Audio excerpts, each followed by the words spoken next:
ذکر میں توجہ یا کنسنٹریشن کیسے آ سکتی ہے؟ ذکر کرتے رہو، یہ خود بخود آ جائے گی۔ کنسنٹریشن یا محویت کا کوئی فارمولا نہیں۔ کنسنٹریشن نہ ہونے کی وجہ یہ ہے کہ ایک کام میں دوسرا کام یاد آ جاتا ہے، تو آدھے اور چھوڑے ہوئے کام جو ہیں وہ انسان کو یکسوئی عطا نہیں ہونے دیتے۔ جو کام ہو اسے مکمل کر لو، اور جو چھوڑنا ہو اسے ہمیشہ کے لیے چھوڑ دو۔ یہ نہ کرنا کہ کام چھوڑتے وقت یہ کہو کہ اسے پھر کر لیں گے۔ اگر آپ نظام الاوقات رکھو تو پھر یکسوئی پیدا ہو جاتی ہے۔ جس چیز کو چھوڑنا چاہو اسے چھوڑ دو، اور جسے رکھنا چاہو اسے رکھ لو۔ جو فیصلہ کرنا ہے اسے فائنل کرو۔ آدھے فیصلے جو ہیں وہ نقصان پہنچاتے ہیں۔ مثلا یہ کہ اسے رکھ تو لیتے ہیں مگر فائدہ کوئی نہیں ہے، شاید کام آ جائے تو وہ نقصان ہے۔ جب آپ ذکر کرنے لگ جاؤ تو پھر ہر شے سے آزاد ہو جاؤ۔ اگر نقصان ہونے والا ہے تو ہونے دو، زلزلہ آنے والا ہے تو آنے دو، کوئی شے جانے والی ہے تو جانے دو۔ جب آپ ذکر کر رہے ہو تو ذکر کرتے جاؤ۔ اگر کھانا کھا رہے ہو تو پھر کھانا کھاؤ، پھر اس کے بعد کیا ہوگا وہ دیکھا جائے گا۔ ایک بات میں دوسری بات نہ سوچا کرو، نتیجہ یہ ہوگا کہ یہ کام بھی نہیں ہونا اور وہ دوسرا بھی نہیں ہونا۔ ایسے لوگ جب نماز پڑھتے ہیں تو نماز میں خیالات آ جاتے ہیں۔ خیالات کا اپنا ٹائم رکھو۔ تو یہ ہمارے ہاں کی سب سے بڑی ٹریجڈی ہے کہ ہم ایک کام میں دوسرا کام سوچتے ہیں، دوسرے میں تیسرا سوچتے ہیں۔ جاتے ہوئے ایک آواز آتی ہے، پھر ایک اور آواز آ جاتی ہے، پھر اندر سے بھی آوازیں آتی رہتی ہیں۔ اس لیے ایک فیصلہ کرو، توکل علی اللہ، یعنی عزم کرو اور اللہ پر بھروسہ کرو۔ ایک کام کرتے جاؤ، اس کے علاوہ بھی بڑے کام ہیں، ان کو ہونے دو۔ تو باقی کاموں سے غافل ہونے کا نام ہے یکسوئی۔ آپ باقی کام کرتے رہتے ہیں، اس لیے آپ کو یکسوئی نہیں ملتی۔ یکسوئی کا مطلب کیا ہے؟ وہ کہتا ہے کہ ہمیں تو کوئی پتہ نہیں کہ کیا ہو رہا ہے، ہمیں تو صرف یہ پتہ ہے کہ اس نے کہا ہے ڈاک میں خط ڈالاؤ تو میں خط ڈال آیا ہوں۔ وہ کہتا ہے کہ شہر میں بڑی مصیبت آئی ہے تو وہ جواب دیتا ہے کہ مجھے شہر کا اور مصیبت کا پتہ نہیں ہے۔ وہ کہتا ہے کہ پتہ ہے کیا موسم آنے والا ہے تو وہ جواب دیتا ہے کہ جانے دو، مجھے اس سے غرض ہی نہیں ہے، مجھے اپنے کام سے غرض ہے۔ مجنو کی کہانی لوگ سناتے ہیں۔ اس سے اللہ میاں نے پوچھا کہ تو نے نماز، روزہ، حج، زکوٰۃ کا کچھ کیا؟ مجنو نے کہا کہ آپ نے مجھے یہ کرنے ہی نہیں دیا، لیلا کو آپ نے پیدا کر دیا، مجھے ایک ہی بات کا پتہ ہے کہ وہاں لیلا تھی، تیری دنیا میں میں نے اور کچھ نہیں دیکھا۔ کچھ تو دیکھا ہوگا؟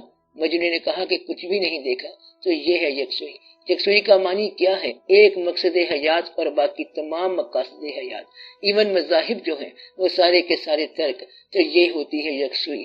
یکسوئی والا عام طور پر دنیا میں اچھا نہیں کہلاتا، وہ جنونی ہو جاتا ہے، وہ ایک لائن پہ چلتا جاتا ہے اور صرف ایک ہی لائن پہ چلتا جاتا ہے۔ تو باقی کے کام کس طرح ہو سکتے ہیں؟ یکسوئی مدعا نہیں ہے، یہ مذہب کا مدعا نہیں ہے۔ اگر مذہب کا مدعا یکسوئی ہو جائے تو جو نماز پڑھتے پڑھتے محو ہو گیا تو رونے والے آدمی کو کیسے پتا چلے گا کہ اب رکوع میں جانا ہے، سجود کیا ہے کہ نہیں، بلکہ وہ کہے گا کہ اب پڑھنا کیا ہے۔ تو یہ یکسوئی آ گئی۔ یکسوئی کا معنی اس کے خیال میں گم ہو جانا۔ وہ اتنا گم ہو گیا کہ پھر یہ بھی پتہ نہیں ہوتا کہ اب کس کا خیال ہے۔ آپ بات سمجھ رہے ہیں؟ میں تیری جستجو میں بڑی دور آ گیا، تجھ سے بھی بے نیاز سا اب ہو گیا ہوں میں۔ تو یہ یکسوئی آ گئی۔ اب اسے پتہ نہیں کہ کیا حال ہے۔ یکسوئی جو ہے یہ مذہب کے حساب سے ایسی بات ہوتی ہے کہ نمازوں کا پتہ نہیں ہوتا۔ اسے کہیں کہ جنازے میں شامل ہو جاؤ تو وہ کہے گا کہ جنازے میں کیا شامل ہوں، ہم تو اپنا جنازہ پڑھ کے آ گئے۔ اپنا کیسے پڑھ کے آئے ہو؟ کہتا ہے کہ یکسوئی آ گئی ہے۔ اب اس کو پتہ نہیں ہے کہ زندگی کیا ہے، موت کیا ہے، موسم کیا ہے، حاصل کیا ہے، محرومی کیا ہے، نفع کیا ہے، نقصان کیا ہے، دنیا میں کیا ہو رہا ہے، مشرق کسے کہتے ہیں، مغرب کیا ہوتا ہے۔ آئنما تولو، یکسوئی ہی یکسوئی ہے۔ یہ موسم، سمت، آنا اور جانا یہ یکسوئی والے کے کام نہیں ہے۔ یکسوئی میں کیا ہوتا ہے؟ ایک ہی موسم ہوتا ہے۔ خدا نہ خواستہ کسی کا کوئی نقصان ہو جائے، کوئی صدمہ ہو جائے تو اسے جب بھی ملو وہ اسی خیال میں ہوگا۔ اگر کوئی بہت پیارا انسان فوت ہو جائے تو 2 سال بعد بھی وہ یہی کہے گا کہ ابھی چلا گیا، ابھی ابھی اٹھ کے گیا ہے۔ اگر اس کو کہیں کہ 2 سال ہو گئے ہیں تو وہ کہے گا کہ یہاں پر تو سال ہوتے ہی نہیں ہیں، نہ سال ہوتے ہیں، نہ دن ہوتے ہیں اور نہ رات ہوتی ہے۔ غم کے اندر تو ایک جیسا موسم ہوتا ہے، یعنی کہ تکلیف کا۔ کون سا موسم ہے؟ سارے موسم۔ اب جو غمگین آدمی ہے وہ دن کو بھی غمگین ہوگا، رات کو بھی غمگین ہوگا، 10 سال بعد بھی ہوگا۔ تو یہ یکسوئی ہے۔ یکسوئی میں چینج نہیں آتی۔ ایسا انسان دنیاوی طور پر کامیاب نہیں ہوتا۔ آپ تو کامیاب انسان ہیں۔ آپ کو یکسوئی کیسے مل سکتی ہے؟ کامیاب کا کیا مطلب ہے کہ آپ نے 100 کام کرنے ہیں، تنخواہ لینی ہے، بینک جانا ہے، پیسے جمع بھی کرنے ہیں، کاروبار بھی کرنا ہے، بازار بھی جانا ہے، خریداری بھی کرنی ہے، تو یکسوئی کیسے آ سکتی ہے؟ اگر یکسوئی آ جائے تو آپ بازار نہیں جا سکیں گے، کھانا بھی نہیں کھا سکیں گے۔ آپ نے شطرنج کھیلنے والے کو کبھی دیکھا؟ اس کو اگر کہیں کہ کھانا کھا لو تو وہ کہے گا لے آؤ، پھر کھانا ٹھنڈا ہو جائے گا۔ اسی طرح کئی سلطنتیں برباد ہو گئی اور شطرنج چلتی رہی۔ ان کو دنیا کا کچھ پتہ نہیں ہوتا، وہ صرف اپنا کام کرتے جاتے ہیں، شطرنج کی چال چلتے جاتے ہیں، انہیں کھانے کی کوئی پرواہ نہیں ہوتی، کیونکہ اب یکسوئی آ گئی۔ اور اگر یکسوئی نہ ہو تو آپ کھانا کھانے سے کافی پہلے تیار ہو کے بیٹھے ہوتے ہیں۔ اس لیے اگر یکسوئی حاصل ہو جائے تو آپ کی بہت ساری چیزیں غیر حاصل ہو جائیں گی۔ اگر آپ ذکر میں یکسوئی چاہتے ہیں تو اس کا واقعہ بھی سن لو۔ ایک آدمی کو ذکر میں یکسوئی حاصل ہو گئی، محویت اور کنسنٹریشن مل گئی، تو وہ اللہ کرنا شروع ہو گیا۔ 2-4 دن بعد وہ آیا اور کہنے لگا کہ میرا تو ذکر شروع ہو گیا ہے، مولوی صاحب نماز پڑھاتے ہیں تو بھی میں ذکر کرتا جاتا ہوں، اور رکوع میں جاتے ہیں تو بھی میں ذکر میں ہوتا ہوں، میری تو نمازیں ضائع ہوتی جا رہی ہیں، میں ذکر نہیں کر سکتا۔ آپ کو بات سمجھ آئی؟ تو وہ وقت پر نماز نہیں پڑھ سکتا، صرف اللہ کرتا جاتا ہے، جبکہ نمازیں تو اپنے ٹائم پر آ جانی ہے، مگر وہ تو ذکر کرتا جاتا ہے۔ اس طرح وہ انسان پریشان ہو جاتا ہے۔ ذکر کے ذریعے جب محویت آ گئی تو یہ تو نمازوں کے اوقات ہیں، مثلا 1 بجے نماز ہونی ہے یا 4 بجے نماز ہونی ہے، یہ ختم ہو جائے گا۔ اسی طرح زندگی، موت، پیدا ہونا ہے، شادی ہونی ہے، ان سب معاملات سے وہ غافل ہو جاتا ہے۔ تو یہ ہے ذکر کی یکسوئی۔ یہ ایسا ہے کہ آپ اللہ کا ذکر کر رہے ہیں اور اللہ آپ کا ذکر کر رہا ہے۔ جب یہ شروع ہو گیا تو پھر کھانا پینا کیا ہے؟ تو پھر آپ نے اور کام بھی تو کرنے ہیں، مل بھی جانا ہے، چکی پہ جانا ہے اور آٹا لانا ہے، اس طرح کے واقعات بھی تو کرنے ہیں۔ تو یہ پریشانی ہے، اس لیے کامیاب آدمی کو یکسوئی نہیں ملتی۔ یکسوئی مل جائے تو پھر زندگی کا یہ تصور نہیں رہتا جو کہ آپ کا ہے۔ تو دعا کرو کہ یکسوئی مل جائے، یہ اچھی دعا ہے۔ اگر یکسوئی مل جائے تو یہ اچھی بات ہے۔ ایک خیال میں ہونا تب ہوتا ہے جب انسان باقی خیالوں سے غافل ہو جائے۔ جب درد سے ہوتا تھا مستغرق تو کہتا تھا یہ مجنوں رو رو کر، دنیا کی ہر ایک شے کو یا رب لیلا کر دے، محمل کر دے۔ تو پھر ہر شے اس کے حوالے سے ہے تو اس کا ایک ہی حوالہ رہ جاتا ہے۔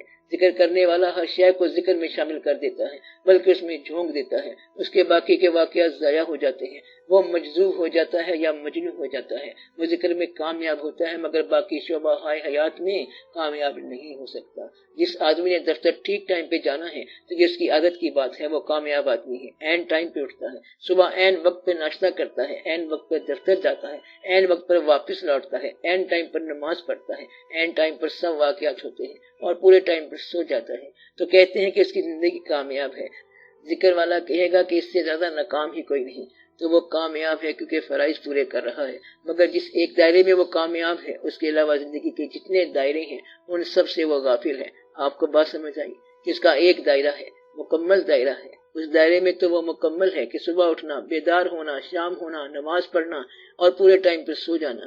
وہ جو تہجد گزار لوگ ہوتے ہیں وہ کہتے ہیں کہ اب 8:15 بج گئے ہیں، میرے سونے کا ٹائم ہو گیا ہے، اس لیے آپ تشریف لے جائیں، تہجد کا ٹائم ہو جائے گا، اس لیے میں نے جلدی اٹھنا ہے۔ اسے دنیا کی کسی اور شے کی پرواہ نہیں ہے۔ نتیجہ یہ ہے کہ وہ اس شعبے میں کامیاب اور باقی شعبوں سے محروم ہو گیا۔ آپ نے بات پہ غور کیا؟ سارے حضرات یہ کہتے ہیں کہ حضور پاک صلی اللہ علیہ وسلم کا کوئی بھی عمل آپ کے لیے سنت ہے، اس پر چلنا چاہیے۔ کیا غار ہرا میں بیٹھنا سنت ہے؟ اس وقت نماز کا کون سا ٹائم تھا؟ کنسنٹریشن تھی۔ یہ دین اب سے 1400 سال بعد بھی قائم رہے گا۔ تو دین والے بہت سی باتیں نظر انداز کر دیتے ہیں، کھانا پینا کم کر دیتے ہیں، پیسے سے دور ہو جاتے ہیں۔ اب آپ اس ذات صلی اللہ علیہ وآلہ وسلم کے بارے میں سوچیں کہ جس کے پاس وہ دین ہے جو ہزار سال بعد بھی محبت اور عقیدت میں قائم رہے گا۔ ان کے لیے پیسے کے بارے میں کچھ کرنا کیا مشکل تھا، لیکن انہوں نے نظر انداز کر دیا تو اس کو نظر انداز کر دیا، اور ایک بڑی بات کی سوچ ایسی بتائی کہ وہ دین تا قیامت قائم رہا۔ آپ لوگ یہ فیصلہ نہیں کر سکتے کہ کون سی چیز آپ نے فوقیت میں رکھنی ہے، اس لیے کنسنٹریشن نہیں ہوتی۔